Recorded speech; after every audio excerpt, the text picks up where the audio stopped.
What we know, the man that was barricading himself inside the home was 21-year-old Tyreek Douglas. What happened is he stole a car from a woman at a grocery store and then led the police on a chase to this house. Yeah, I'm here on Maple Ridge Road, just about 5 minutes from Westwood High School, where firefighters have been battling a large house fire all afternoon. You can see behind me that the house fire has been contained. It has stopped. It has been pouring down rain for most of the day. Yeah, Brian, City Council met for most of the day today to discuss how this stay-at-home order will work. They based it off of what Charleston's mayor announced earlier this week. Mayor Steve Benjamin and City Council say it's necessary to stop spread of the coronavirus. Every public health professional says that we're still climbing the mountain. We've not peaked here yet. City Council approving the order Thursday afternoon. It will last 14 days once it goes into effect at 12:01 on Sunday morning. Leaders say they didn't want to put the plan in place immediately for a number of reasons. I think giving people an opportunity to adjust accordingly. I think it's important that we be sensitive to everyone's business needs. So that's what we're trying to do. In our political watch this morning, the investigation into the siege at the U.S. Capitol in Washington carries on. The FBI continues to make arrests. Meanwhile, lawmakers are debating their role, with House Democrats calling on Vice President Pence to use the 25th Amendment. And I'm Matt Dowell. Thanks for joining us again for Good Day Columbia. Now, Shantae, when I woke up this morning, it was rainy, it's cold. How about you? I mean, it was just a nasty day getting into my car. Brian, Live PD has been a hit on cable for many years, and the Richland County Sheriff's Department has been a fan favorite since the show debuted. But after the death of George Floyd, many are calling for the show's cancellation, while others feel it depicts a positive outlook on the life of police officers. For years, America has gotten a first-hand look inside the life of Richland County police officers. Live PD is a ratings powerhouse, but now thousands are saying it's time to pull the plug. House Minority Leader Todd Rutherford has been against the show from the start. The glorification of the demonization of African Americans at the hands of law enforcement needs to stop, and a large part of that is what goes on Live PD. Richland County Officer Danny Brown, one of the most popular faces from the show, tweeted out that regardless of the show's future, they will continue serving the community, and he thinks the show displays actual police work. President-elect Biden will not be the only one getting some fanfare when he enters the White House this month. His rescue dog, Major, is being honored with his own inauguration. Yes, that's right. The Delaware Humane Association and Pumpkin Pet Insurance are teaming up to host a virtual ceremony celebrating the nation's first shelter dog to step into the role, winning the program's first ever state championship trophy. On Sunday morning, however, an assistant coach woke up with coronavirus symptoms, and now the entire team is isolating. I spoke with head coach Dustin Curtis about the protocols the team has taken all season long and his desire for transparency. Emotions were at an all-time high for the AC Flora football team on Saturday night, as the Falcons brought home a state championship trophy for the first time ever. However, the celebration ended the next day after an assistant coach tested positive for coronavirus, putting everyone on the team in a 14-day quarantine. We immediately notified our parents, Sunday afternoon that we were going to be investigating close contacts, and we sent the follow-up on Monday. And a lot of this is out of an extreme abundance of caution. What a day that will be when my Jesus I shall see.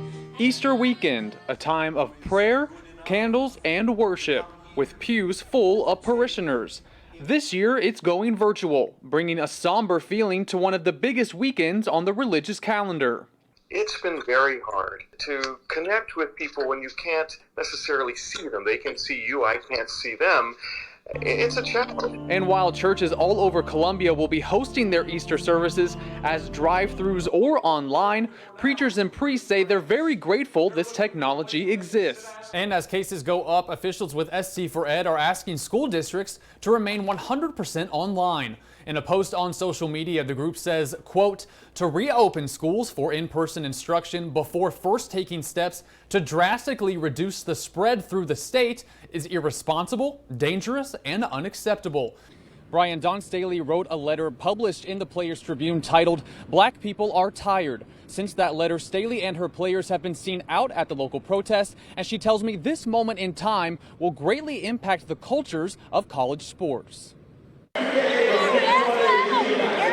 Dawn Staley is one of the most recognizable faces in South Carolina. Leading a program that's known for packing the house, Staley isn't afraid of speaking up when it comes to basketball and the topic of racial injustice. I feel like for me, I have to speak out for me because it wouldn't feel right living each day knowing that I let something slip by. That's the Shanti, as I like to say around here now. Sips. Sip the tea. Well, thanks for joining us for Good Day Columbia. Coming up, though, at the 8 o'clock hour, a look at some viral scenes in Alabama. Guys, after this win in the national championship, this video has everybody talking. Blackwell says they've actually seen a boom in business this summer. Families or partners even, spouses that just want to get out and do something together. So since it's the two of them or the family of four or whatever, it's their private time. So I think everybody kind of feels comfortable or like it's safe. And so we have picked up a lot there. Good. And I'm gonna walk them up. While many are going through copious amounts of stress and anxiety during this time, Blackwell says many are trying out equestrian for the first time as a stress reliever during this unknown period. But usually, you know, when it's raining and pretty dreary outside, people keep themselves occupied indoors. But Santee wasn't really impacted much by the storm today until a little over an hour ago. And I found a Clemson student who came out to hit some golf balls simply because he was bored. Alex Hooper wasn't expecting much out of Monday with Isaias on the horizon. But when the weather stayed clear, he found himself at the Lake Marion Golf Club. I was actually going to go to my grandparents, and then I looked up and saw it was kind of clear back here, so that's kind of when I made my decision. While golf seems like a nice, relaxing activity in the middle of a storm, Hooper wants to make clear that golf always brings its fair share of stress. It's also very frustrating. I mean, it can be relaxing, but I don't know, it's just kind of always been something that I could come out here and just get some things off my mind and hit a few balls and get a little practice in as well. In our political watch this morning, President Trump is headed to the U.S. border with Mexico today. It will be his first appearance since addressing supporters ahead of Wednesday's riots. Here at the Beep Beep, a toy shop in Columbia, they're restocking their puzzle shelves once again. Puzzles have been one of their hottest sales in the past month. I think since everybody spends so much time on phones, it's nice to slow down and do a puzzle. And then also kind of what we've seen is a lot of people kind of want to stay busy, and a puzzle will take you a while. Besides entertainment, teachers tell us puzzles are great learning tools for students because they teach everything from patience to problem solving and social skills. It's not like something they have to memorize in 2 + 2, but to be able to go in and problem solve and have to really focus on their concentration, especially when you get those puzzles that's age appropriate for the students. While puzzles can be used as an educational tool for kids, Carswell also says they can provide a full day of family fun. Highway Patrol says one person is dead after a 2-car crash. Officials say it happened last night around 6:40 on US 21 near Fairlawn Court. Blowfish co-owners Bill and Vicki Shanahan were forced to turn fans away on opening night of the 2020 season when, at the last minute, they learned Governor McMaster deemed them a non-essential business, meaning no fans were allowed in the ballpark. Today, however, the Shanahans doing all they can to change that and pleading for the Lexington County Council to recategorize them as an amateur youth sports team who are allowed to have fans under the governor's ordinance. The future of the Blowfish are at risk and might not exist anymore.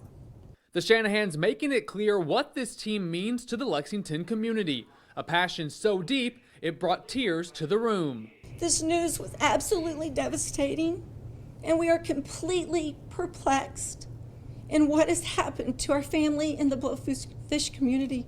After their arguments were made, the Shanahans got the news they were so desperately hoping for. We, the members of Lexington County Council, by this resolution, do hereby support the Lexington County Blowfish Baseball Club to begin holding games with spectators. Thank you. Thank you. The Shanahans say the last week and a half has been filled with stress, but after today's decision, now all they feel is relief and joy in the fact that they'll be able to welcome fans to their ballpark tomorrow night. We look forward to seeing moms and dads and grandmas and grandpas and kids come out to the ballpark. With Benedict's football season being postponed, I started wondering what this meant for the Benedict Band of Distinction, the marching band on campus. So I spoke with the band's directors about what this fall will look like for them during the coronavirus pandemic.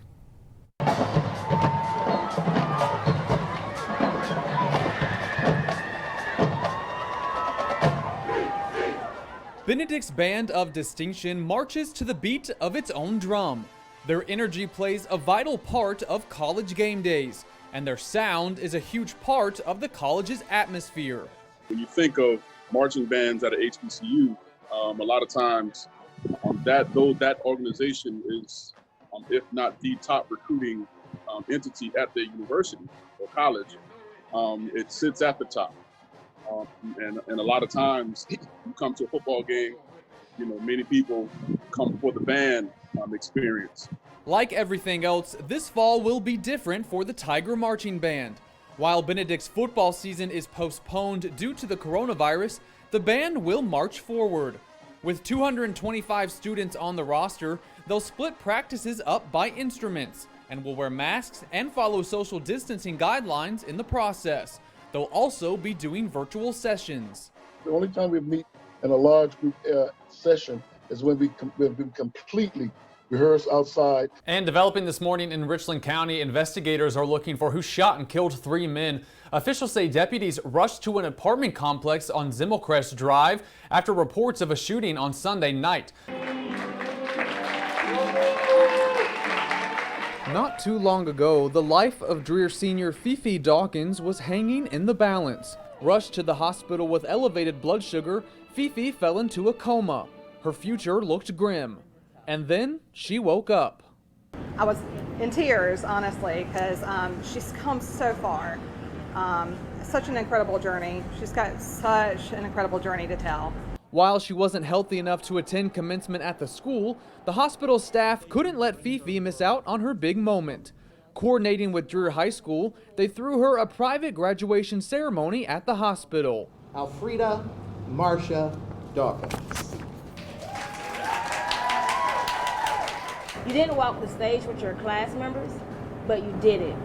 She was on the honor roll from the time she went in school to the time she stepped out of school. Fifi's condition was so critical that her family and the medical staff didn't think she was going to make it. And they say the fight she showed to get to today is something they'll never forget.